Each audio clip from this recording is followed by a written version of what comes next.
Let me ask you something. If your boss said, "I overpaid you every paycheck this year, so I'll return your money next April, interest-free," would you thank them? Of course not. You'd ask, "Why didn't you just pay me correctly in the first place?" But when the government does the exact same thing, people celebrate. They post screenshots. They plan vacations. They call it a win. Today, I'll show you why your tax refund is not a bonus, why it's actually a financial trap, and how smart people avoid it without breaking a single law. First, let's clear the biggest myth. A tax refund is not free money. It's not a reward. It's not a gift. A tax refund is simply your own money being returned to you. Throughout the year, taxes are taken out of every paycheck. Federal, state, local, payroll. When too much is withheld, the government keeps the extra. Then months later, they give it back. No interest, no inflation adjustment, no apology.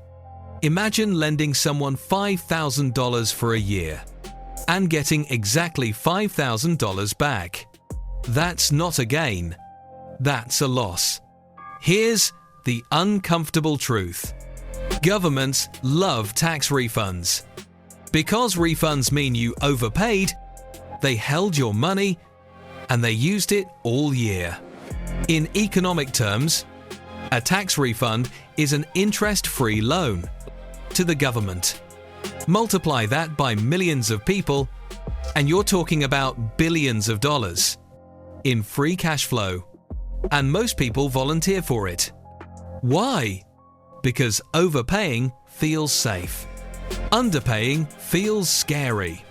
Nobody wants a surprise tax bill. So people choose comfort and quietly give up control of their money. This is where the trap becomes psychological. People love refunds because they feel like a windfall. But that feeling is an illusion. Your brain treats the refund as extra money you didn't have before, even though it was yours all along. And here's the dangerous part. Because it feels like extra money, people tend to waste it. Refund money often goes to impulse purchases, unplanned vacations, new gadgets, or lifestyle upgrades. Money that could have reduced debt earlier, it's otherensively any well one sees. Been invested monthly, or earned returns all year. Instead, sat idle. Let's talk numbers. Say you receive a $4,800 tax refund. That's $400 per month. Now imagine you kept that money every month instead. You invest it, or reduce high-interest debt, or simply improve your cash flow. Over 10 or 20 years, that refund habit can cost you tens of thousands of dollars. And here's what nobody mentions. Inflation quietly eats your refund while it sits.